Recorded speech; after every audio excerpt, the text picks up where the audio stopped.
کہ بعد میں ایسے لوگ آئیں گے جو دین میں قیاس آرائیاں کریں گے۔ یہ قیاس انڈیپینڈنٹ قیاس نہیں ہوگا کہ کوئی شخص آئے گا اور دین کے بارے میں یہ بولنے لگے گا مجھے لگتا ہے ایسا ہونا چاہیے، کبھی ایسا نہیں ہوگا۔ یہ آپ کو کتاب اللہ کی آیات پڑھ کے سنائے گا، یہ آپ کو حدیث رسول سنائے گا، اس کے بعد آپ کو کچھ بیچنے کی کوشش کرے گا، کیونکہ آپ کو بھی معلوم ہے کوئی شخص اگر آپ کے پاس آئے وہ اور کوئی ایسی ہی بات آپ کو بیان کر دے بنا کسی دلیل کے، تو آپ اس کی بات کی طرف کان نہیں دھرتے جب تک وہ آپ کو کتاب و سنت نہ دے دے۔ یہی وجہ تھی چاہے خوارج ہوں، اول وہلہ میں سب سے پہلی بدعت آپ سب کو معلوم ہے اسلام میں خوارج کی ہے، جنہوں نے حضرت علی کو مارا، حضرت عثمان کو مارا۔ ان کا مسئلہ کیا تھا؟ قرآن اور سنت کو لینے میں انہوں نے صحابہ کرام کے طریقے اور تلقی کو بنیاد نہیں بنایا، بلکہ اپنی عقل سے قیاس کر لیا کہ حکم صرف اللہ کا چلتا ہے، اور چونکہ علی بن ابی طالب نے انسانوں میں سے دو لوگوں کو جسٹس بنا لیا ہے، حاکم بنا لیا ہے کہ یہ فیصلہ کریں، لہذا یہ قرآن کی آیات کے خلاف ہے۔ اللہ تعالیٰ کہتا ہے حکم اللہ کا ہے، اور علی اور معاویہ نے کس کو حاکم بنایا؟ عبداللہ بن زبیر اور ابو موسیٰ اشعری کو۔ قرآن کی آیت لی، لیکن قرآن کی آیت لینے میں صحابہ کرام کے طریقے اور ان کے منہج کو چھوٹا جانا، اسی لیے کس کو دین سکھانے لگے؟ صحابہ کو۔ بسم اللہ والحمد للہ والصلاۃ والسلام علی رسول اللہ وعلی آلہ وصحبہ ومن والہ۔ اسلام کی فضیلت نامی ایک رسالے کی تلاوت کر رہے ہیں۔ 2 باب پڑھ چکے ہیں۔ پہلا باب اس بارے میں تھا کہ اسلام کی فضیلت کتنی ہے، اور یہ بتلایا گیا تھا کہ پچھلی امتیں زیادہ کام کرتی ہیں کم ثواب ملتا ہے، اور امت محمدیہ کم اعمال کرتی ہے زیادہ ثواب ملتا ہے، سب سے بعد میں آنے والی ہے، سب سے پہلے جنت میں جائے گی۔ پھر اس کے بعد یہ بتلایا کہ جب آپ نے یہ جان لیا کہ اسلام سب سے اچھی چیز ہے، دنیا میں بھی جب آپ پروڈکٹس کے بارے میں جان لیتے ہیں کہ حسن پور میں فلاں حلوائی کے یہاں سب سے اچھی ربڑی ملتی ہے، تو آپ پھر 2-3 کلومیٹر جا کر بھی اچھی ربڑی تلاش کرتے ہیں۔ دودھ کے بارے میں آپ کو پتہ چل جائے کہ فلاں شخص جو ہے کالے کھیڑے میں وہ پیور دودھ دیتا ہے، تو آپ روزانہ آنے اور جانے کی صعوبتیں برداشت کرتے ہیں۔ تو یہ بتلایا کہ جب ایک چیز کا اچھا ہونا، فاضل ہونا ثابت ہو گیا، تو عقل مندی اسی بات میں ہے کہ اسی کے پیچھے چلا جائے، اس کی تلاش کی جائے، اس کو اپنانے کے تئیں جو بھی آدمی اپنی طرف سے جہد اور کوشش کر سکتا ہے وہ کرے۔ تیسرا باب یہ تھا، دوسرا باب اسی میں، کہ اسلام جب آدمی لائے گا تو اس کے اوپر بہت سی چیزیں واجب ہیں۔ اول یہ کہ جس طرح دین اسلام آیا ہے اسی طرح دین کو اپناوے۔ نمبر 2 اس اپنانے میں استقامت ہو۔ نمبر 3 اصول اور قواعد کو جان لیوے۔ نمبر 4 اس کی توجہ اللہ تعالیٰ کی ذات ہی ہو۔ نمبر 5 اس کے دین لینے میں تلقی ہو۔ تلقی کا مطلب ہوتا ہے کبھی کبھی ایک آدمی لگتا ہے کہ وہ قرآن و سنت سنتا ہے، قرآن و سنت جانتا ہے، اس پر عمل کرتا ہے، لیکن اس دین کو لینے میں تلقی نہیں ہے۔ تلقی کا مطلب اس راستے پر چلنے والے ان سے پہلے کوئی لوگ نہیں ہیں، یہ نئے آئے ہیں جنہوں نے قرآن و سنت کو اپنے حساب سے لیا ہے۔ تو جس طرح استقامت لازم ہے، اتباع لازم ہے، اللہ تعالیٰ کی طرف متوجہ ہونا لازم ہے، تلقی بھی ضروری ہے۔ یہ تلقی ذکر کرنے کا مقصد یہ ہے کہ جب ہم آخر میں جب ہم نے ابھی دوسرے اور تیسرے درس میں یہ بات پڑھی کہ تم سیدھے رہو، ادھر ادھر نہ ہو، جب ادھر ادھر ہونے کی بات آئی تو یوں نہیں کہا کہ تم ادھر ادھر چلے جاؤ، بلکہ کہا کہ ادھر ادھر ہونے کے باب میں اگر ہلکی سی بھی تمہارے اندر ڈگمگاہٹ ہے تو تم بہت لمبے چلے جاؤ گے دین سے، تمہیں لگے گا کہ تم سنت پر عمل کرنے والے ہو، دین پر عمل کرنے والے ہو، لیکن اصل میں تھوڑا سا بھی ادھر ادھر ہو جانے سے آدمی سنت اور اہل سنت کے طریقے کو چھوڑ دیتا ہے۔ تو تلقی کا مطلب یہی ہے کہ ہم اس دین کو لینے میں آزاد نہیں ہیں، ہماری سمجھ وہی ہے جو علماء اہل سنت کی سمجھ ہے۔ نہ ہم نے صحابہ کو دیکھا ہے، نہ تابعین کو دیکھا ہے، اور نہ ہی ان کے علم سے ڈائریکٹ استفادہ کرنا ہم لوگوں کی بس کی بات ہے۔ نمبر 1 ہم زبان سے قاصر ہیں، اگر زبان سمجھ بھی لیں تو ہمیں معلوم نہیں کہ صحابہ کرام کے سمجھنے کا کیا طریقہ ہے، اس لیے لازمی طور پر یہ بات معلوم ہو گئی کہ اس تلقی میں علماء اہل سنت کو لازم پکڑنا ہے۔ جب تقلید مذموم کو چھوڑنا ہے، مقلدین کے راستے کو چھوڑنا ہے، جن کی دین کی بنیاد محض یہی ہے کہ وہ جب بھی بات بولتے ہیں تو حضرت کی کتاب، حضرت کا قول ہوتا ہے، تو جب ہم نے اس دوری کو چھوڑا ہے جو افراط اور تفریط میں ہے، یا تو زیادتی ہے یا کمی ہے، تو ہم نے یہ جان لینا ہے کہ اس دین کو لینے میں علماء بیزاری سے کبھی بھی اپنے آپ کو متصف نہیں کرنا ہے، کیونکہ اگر ہم علماء بیزاری اختیار کریں گے تو ہم پر وہی قول نافذ آئے گا کہ بعد میں ایسے لوگ آئیں گے جو دین میں قیاس آرائیاں کریں گے۔ یہ قیاس انڈیپینڈنٹ قیاس نہیں ہوگا کہ کوئی شخص آئے گا اور دین کے بارے میں یہ بولنے لگے گا مجھے لگتا ہے ایسا ہونا چاہیے، کبھی ایسا نہیں ہوگا۔ یہ آپ کو کتاب اللہ کی آیات پڑھ کے سنائے گا، یہ آپ کو حدیث رسول سنائے گا، اس کے بعد آپ کو کچھ بیچنے کی کوشش کرے گا، کیونکہ آپ کو بھی معلوم ہے کوئی شخص اگر آپ کے پاس آئے وہ اور کوئی ایسی ہی بات آپ کو بیان کر دے بنا کسی دلیل کے، تو آپ اس کی بات کی طرف کان نہیں دھرتے جب تک وہ آپ کو کتاب و سنت نہ دے دے۔ یہی وجہ تھی، چاہے خوارج ہوں، اول وہلا میں سب سے پہلی بدعت آپ سب کو معلوم ہے اسلام میں خوارج کی ہے، جنہوں نے حضرت علی کو مارا، حضرت عثمان کو مارا۔ ان کا مسئلہ کیا تھا؟ قرآن اور سنت کو لینے میں انہوں نے صحابہ کرام کے طریقے اور تلقی کو بنیاد نہیں بنایا، بلکہ اپنی عقل سے قیاس کر لیا کہ حکم صرف اللہ کا چلتا ہے، اور چونکہ علی بن ابی طالب نے انسانوں میں سے دو لوگوں کو جسٹس بنا لیا ہے، حاکم بنا لیا ہے کہ یہ فیصلہ کریں، لہذا یہ قرآن کی آیات کے خلاف ہے۔ اللہ تعالیٰ کہتا ہے حکم اللہ کا ہے، اور علی اور معاویہ نے کس کو حاکم بنایا؟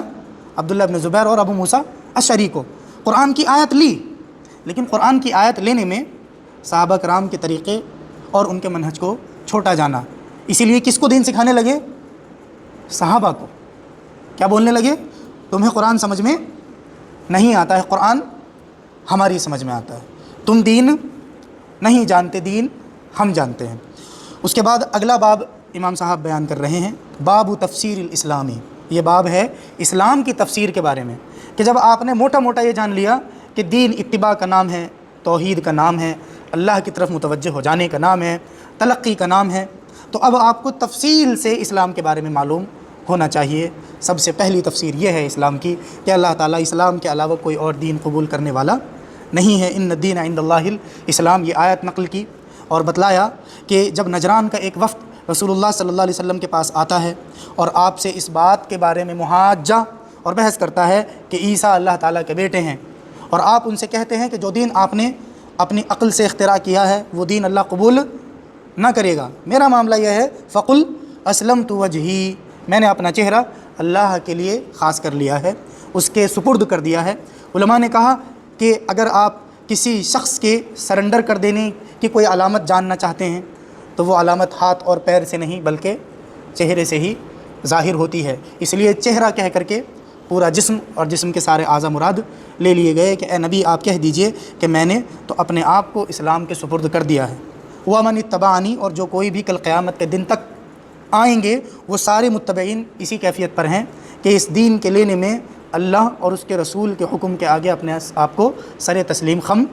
کر دیتے ہیں، آگے نہیں بڑھتے، جتنا حکم دیا جاتا ہے بجا لاتے ہیں، جس سے منع کیا جاتا ہے اس سے رک جاتے ہیں۔ پھر ایک حدیث کوٹ کی امام صاحب نے، اللہ تعالیٰ کے رسول صلی اللہ علیہ وسلم کی مشہور حدیث آپ سب سنتے ہیں، اسلام کی بنیاد 5 چیزوں پر ہے، بنی الاسلام علی خمس، شہادت کا ذکر کیا، بتلا دیا گیا کہ شہادت نام ہے نطق کا، نمبر 2 دل کے یقین کا، نمبر 3 لوگوں کو بتلانے کا۔ اگر ان 3 چیزوں میں سے کوئی ایک چیز بھی نہ ہو، اس کا ایمان انویلڈ اور اویدھ ہے، الا یہ کہ اس کو مجبور کر دیا جاوے، ایسے ماحول میں رہتا ہو کہ اسلام ظاہر کرنا ممکن نہ ہو، تو اس شخص کو استثناء اور ایکسیپشن حاصل ہے۔ اس کے علاوہ جتنے بھی لوگ ہیں اگر ان کے پاس نطق نہیں ہے، بولتے نہیں ہیں،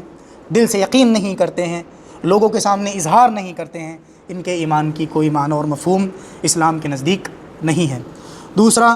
شہادت کے معنی ہمیں پتہ چل گئے، پھر بتلایا شہادت دینی ہے لا الہ الا اللہ کی۔ یہ لا الہ الا اللہ اس بات کی طرف بلاتا ہے کہ اللہ کے علاوہ کوئی سچا معبود نہیں ہے، اس بات کا علم حاصل کر لیجئے،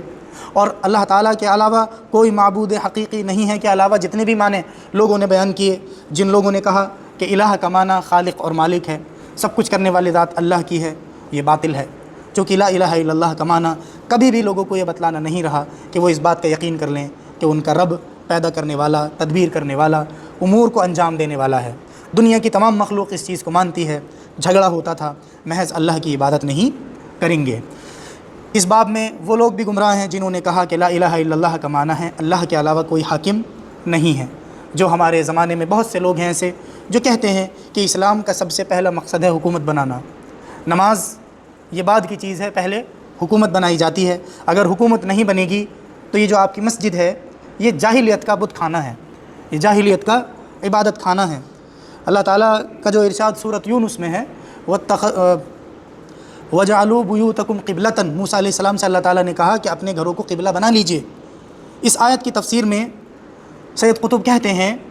کہ ہمارے زمانے میں جب کہ لوگ دین پر عمل نہیں کرتے ہیں، ہمیں چاہیے کہ ان جاہلیت کے بت خانوں اور جاہلیت کے عبادت خانوں سے نکل کر اپنے دین کو نافذ کرنے کی کوشش کریں۔ اب ظاہر ہے پوری امت مسلمہ کہاں عبادت کرتی ہے؟ مسجدوں میں کرتی ہے نا۔ ایسا تو کوئی وقت نہیں آیا کہ اسلام اور مسلمان اس دنیا میں موجود ہی نہ ہوں، نہ کوئی مسجد ہو نہ کوئی مدرسہ ہو، لیکن حضرت نے پورے اسلامی معاشرے اور ان کی مسجد کو کیا بنا دیا؟ معابد الجاہلیہ، کہ یہ جاہلیت کے عبادت کھانے ہیں۔ تو ہم ایسے نہیں ہیں، جب لا الہ الا اللہ کو سمجھتے ہیں تو یقین رکھتے ہیں کہ لا الہ الا اللہ کا مطلب ہے ایک اللہ کی عبادت کی جائے، اس کے ساتھ کسی کو شریک نہ کیا جائے۔ یہی میری ذمہ داری ہے، چاہے زمین کے اندر رہوں یا آسمان میں یا غار کے اندر یا سمندر میں۔ اللہ تعالیٰ مجھ سے یہ نہ پوچھے گا کہ تو نے اللہ تعالیٰ کی حکومت کا نفاذ کیا تھا یا نہیں کیا تھا، چونکہ اگر اس قدر بڑی ذمہ داری دے دی جائے جو ایک شخص کبھی نبھا ہی نہیں سکتا، یہ لا الہ الا اللہ کی بنیادی پیغام کے خلاف ہے کہ اللہ تعالیٰ کسی جان کو اس کی طاقت سے زیادہ کوئی کام نہیں دیتا ہے۔ محمد الرسول اللہ صلی اللہ علیہ وسلم اللہ کے رسول ہیں۔ آپ کی ہر بات کی تصدیق کی جاوے، اول آپ نے جو خبر دی ہے اس کو سچا مانا جاوے، آپ نے جو دین بتلایا ہے اسی پر عمل کیا جائے۔ کوئی عبادت نہ آپ کے بتانے سے ہم کر سکتے ہیں کہ آپ نے نہیں بتائی اور ہم نے کر لی، اور نہ یہ ہوگا کہ مجھے کوئی عبادت اچھی لگتی ہے تو میں کر لوں۔ وَنَعْبُدُ بِمَا شَرَعَ کا حکم دیا ہے، اسی طریقے پر ہم اللہ تعالیٰ کی عبادت بجا لاتے ہیں۔ صلاۃ کا قائم کرنا، اہل علم کی ایک جماعت اس طرف گئی ہے کہ اگر آدمی جان بوجھ کر صلاۃ چھوڑ دیتا ہے تو وہ کافر ہو جاتا ہے،